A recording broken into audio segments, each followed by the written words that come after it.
Hi guys, welcome back to my channel, The Fullness of Philly. I'm glad to be back.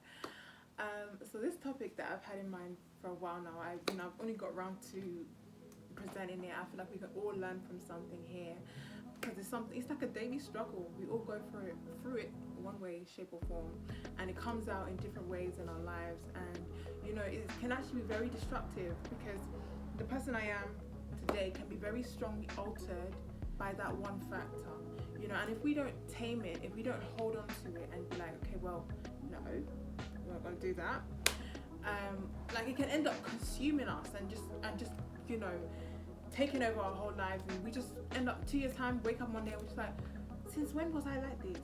Like how did that even? And the thing is, it happened in little fragments that you did not see. It was just happening there and there.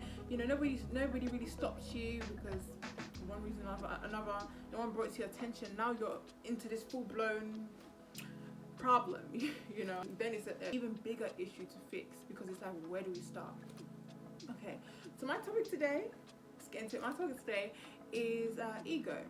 Ego, pride. So what is that? Ego and pride is basically your self-esteem, how you feel about yourself, but it's more in a sense of, I feel like I'm better than this person, or I feel like I'm better than these people, or I feel like I'm better than this situation.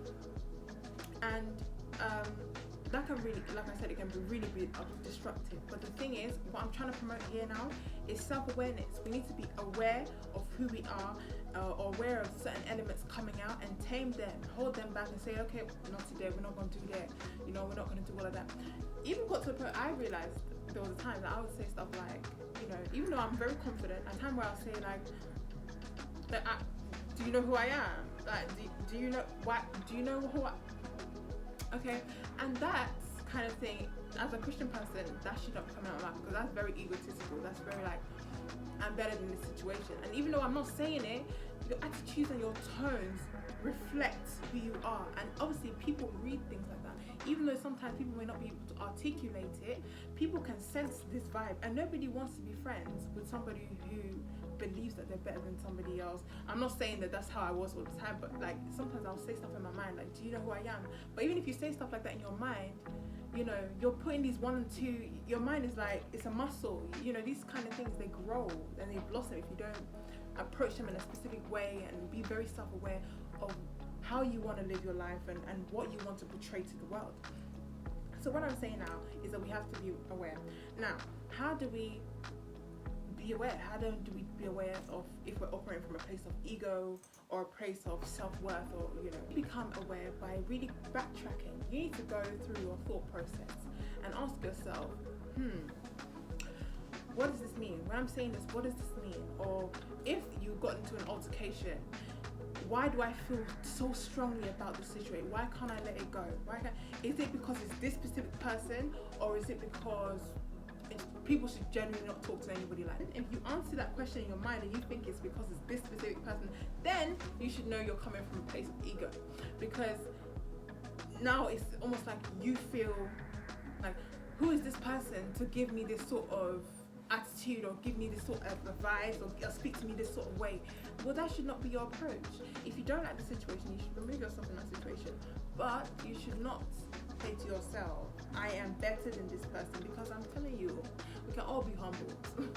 We can all be very much humbled. Have you ever seen the great fallen, and have you ever seen the people that you never expected rise up? Everybody can be humbled. Don't think you're above that, because we're not. We're all human beings, and human beings, we make mistakes, we get up and we learn. What I'm trying to promote here today is learning from our mistakes and being better people. Okay, now, so again, like I said, we have to be able to read our heart. Where is your heart coming from? Where are my thought processes coming from? When you're humble, that's the real security. That's the real you're really getting somewhere, because it screams security. It screams like you know who you are. And I'm a definite advocate for knowing who you are and what you bring to this table and all of that. So when you're humble, you're then letting people know, like, I don't have to plaster those degrees that I've got on my forehead, how many houses on my forehead. I don't have to plaster. Those are all vanity. Those are all things that are like can be perished and things that are man-made. But when you're secure in who you are as a being, as a person, those values cannot be taken away from you, and thus you will not be moved by all these things that can perish, and all these things that can just be left in a split second, or one little thing can happen, and all those houses that you keep screaming about are gone. The real security of knowing who you are as a person and knowing what you offer the world, or what you offer people, is by being humble. People know that when you speak, there's value in what you say. People know that when you walk into a room, you don't have to say too much. It's not even coming out of a place of pride. It's coming out of a place of you're secure. The richest people in the world, they don't have to scream and brag about their riches, because when they walk, when they talk, you can see it. Even look at Jesus in the Bible. He knew who he was. He knows who he is more than any of us know who we are, right?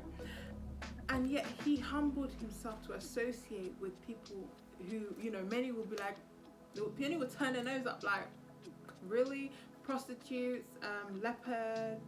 So let me ask you this question.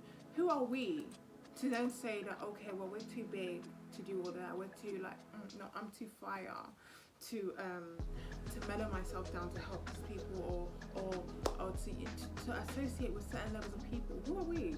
It doesn't make no sense. It doesn't make any sense. Pride sometimes will even restrict us from learning and becoming better people, because one, we don't want to affiliate with certain people, and we don't want to be in a certain bracket. We just feel like we're too above, or we just can't be caught seen with these kind of people. Or sometimes even our bruised ego. Some people would rather go to the grave than to, let's say they have a business idea and they know someone who could help them, but years prior they had an argument. They'll rather go to the grave than to go and associate with that person again, because they dented their pride at that point, and they said no, let these things go. Because first of all, it's anger, and that in itself, restricts your mind from being free, from you truly being yourself, because you're always holding on to that memory of what that person does. So we need to, if we're able to eliminate ego, it can eliminate some of the stresses and the pedestals that we put ourselves in life. And we don't need to do that, because we're good people of God. We need to humble ourselves. Even the Bible says, Matthew 5:16, let the light shine from within. You can let this light that God has given you shine from inside of you. You don't need to, advocate everything you've accomplished. You don't need to say everything. Some things, let them know that there's wisdom coming through your mouth, and then afterwards everything else will follow. They'll say, okay, this person is definitely educated, this person definitely has things, is qualified in some way, shape or form. When you talk about all your assets up hand, you're letting people know, this is what I've got. First of all, the reason why people do that is because they want people to give them a certain level of respect. I've got to tell you what I've got so that you can respect me. But when you tell people stuff like that, you put yourself in harm's way, because this is what people really use you for, what you can offer them, use you for what you have. But when you hold your peace and you don't, you keep silent about the stuff that you have and the stuff that you can potentially help somebody with, you get to see who people are inside and how they really respond to you as a person, rather than you're putting who you are out there, and then they're coming to you like, how can this person benefit me, kind of thing. So it's better for you to sometimes be quiet about who you are, talk to the people, and then you get some value back. You get to see, well, let me see where this person's heart is at, let me see where their mind is at. But the idea of ego is it's one that has to be looked from within. We can't judge other people and say, this situation correlates to the time where this person did this, because it's so deeply rooted that some people have just personality, loud character, that it may not even be ego. It may just be who they are and how they're person, but other people can read it as ego.